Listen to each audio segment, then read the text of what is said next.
Olá pessoal, nesse vídeo a gente vai analisar um pouquinho da entrevista do Douglas Barros, né, feita para o Opera Mundi, coordenado por Breno Altman, no dia 2, 3 de abril agora de 2026, em que ele vai discutir toda a questão do movimento decolonial, descolonial, a partir de uma provocação feita pelo Breno Altman, se reportando a Vladimir Safatli, né, que em texto consolidado no início do ano, faz uma crítica aí a essas teorias, vamos dizer assim, né, decoloniais, pós-coloniais, enfim, em que ele fala o Vladimir Safatli de um novo FMI, né, no caso aqui das ideias, né. Eu já fiz um vídeo sobre isso, então não pretendo retomar algumas questões vistas lá, colocadas lá no vídeo, né. Quem quiser analisar o que foi dito lá, pode ver no meu canal.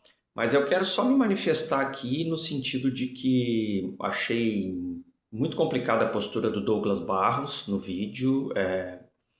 Parecia o tempo todo estar pisando em ovos, com receio de fazer certas afirmativas.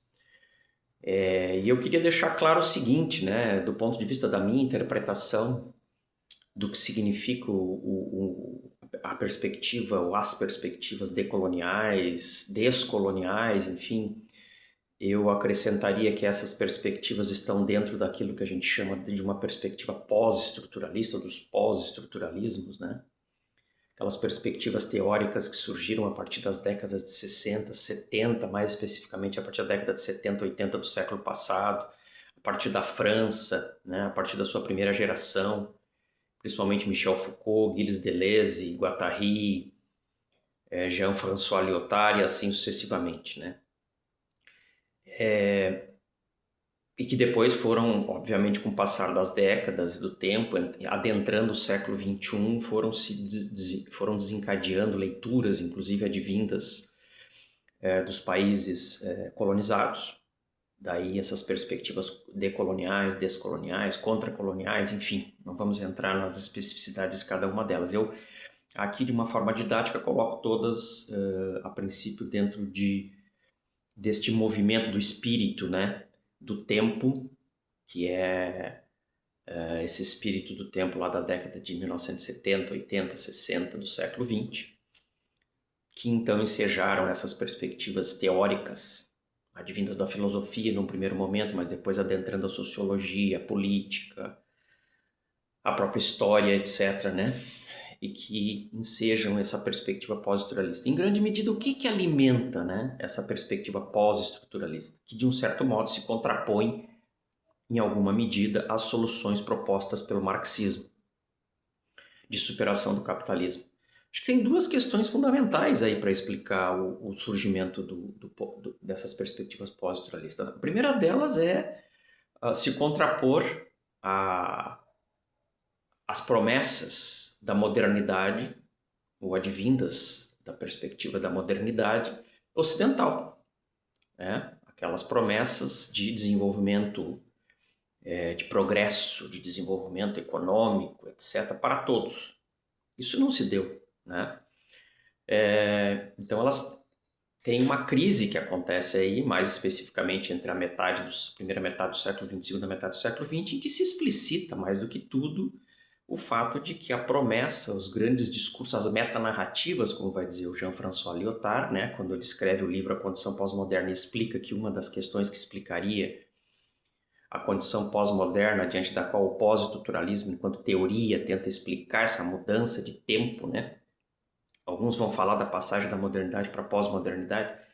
Ele vai dizer que uma das questões que envolve, né, essa passagem da modernidade para a pós-modernidade, ou para a modernidade tardia, enfim, ou a passagem das sociedades industriais para as pós-industriais, enfim, várias nomenclaturas que são usadas para tentar explicar esse momento, né, esse movimento aí, que de um certo modo estaria se dando por meio de uma fissura de algumas coisas que até então se mantinham, né?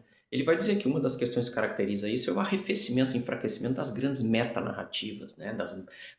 O que são as metanarrativas? São os discursos universalizantes, que se pretendem universalizantes.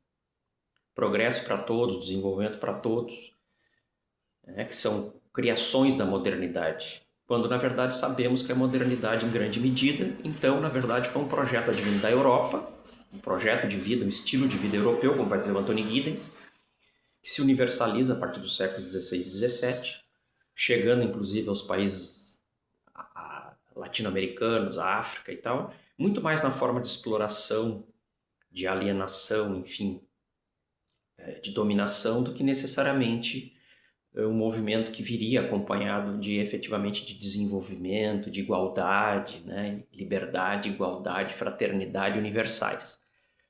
Não é à toa que os movimentos pós-estruturalistas, apesar das suas respectivas leituras, diria eu, carregam como pano de fundo a crítica dos universalismos.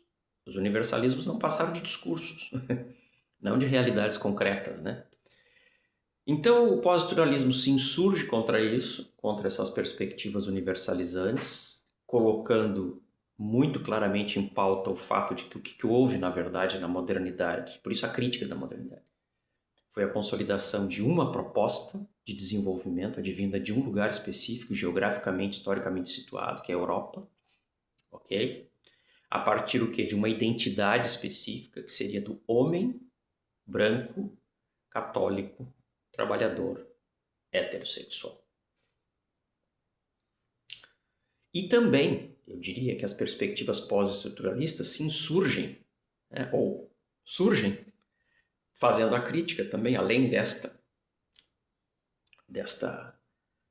da ambiência moderna, da modernidade, né, também se insurge tentando responder, na verdade, uma crise que acontece, vamos dizer assim, do outro lado do espectro, inclusive político, que foi o fracasso da proposta comunista da União das Repúblicas Socialistas Soviéticas. A derrocada da União Soviética, acontecida no final da década de 80 e início da década de 90 do século XXI, com a glasnost e a perestroika, ou seja, a derrocada econômica, vamos dizer assim, do modelo comunista que durante o século XX foi aquele modelo localizado a partir da Rússia e depois transformado na União das Repúblicas Socialistas Soviéticas, foi o grande foco, né, de contraposição ao capitalismo.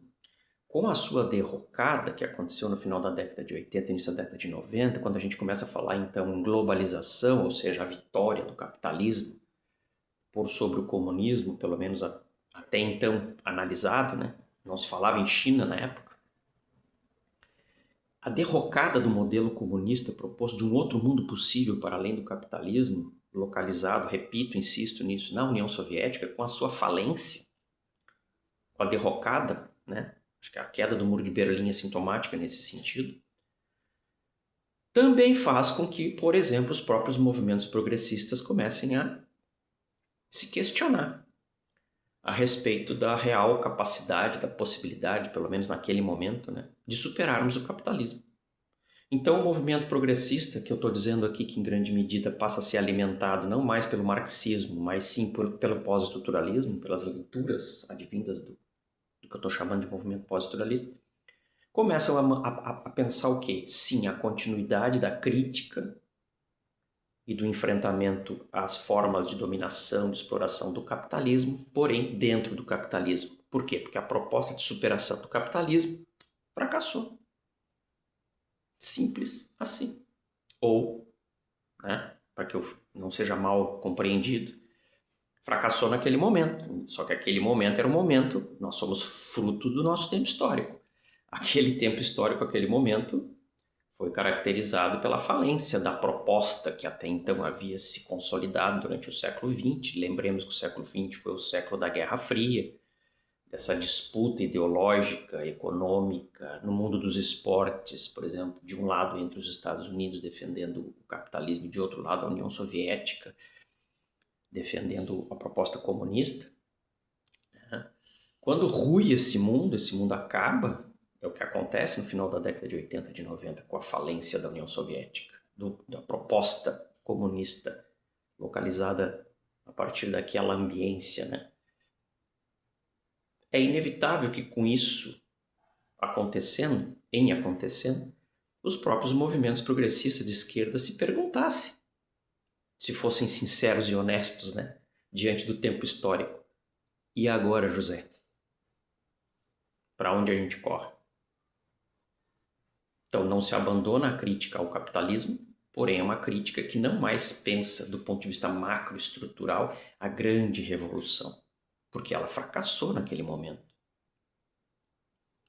Pensa-se a continuidade da crítica, do enfrentamento do capitalismo, mas não a partir de uma macropolítica, mas sim a partir de uma micropolítica, de relações que se dão no cotidiano, dentro das instituições, a partir inclusive da importância do próprio papel do sujeito agora, de um sujeito individual ou de um sujeito situado diante de determinados ou a partir de determinados grupos, não mais um sujeito pretensamente universal, por exemplo, como aquele atrelado ao movimento dos trabalhadores.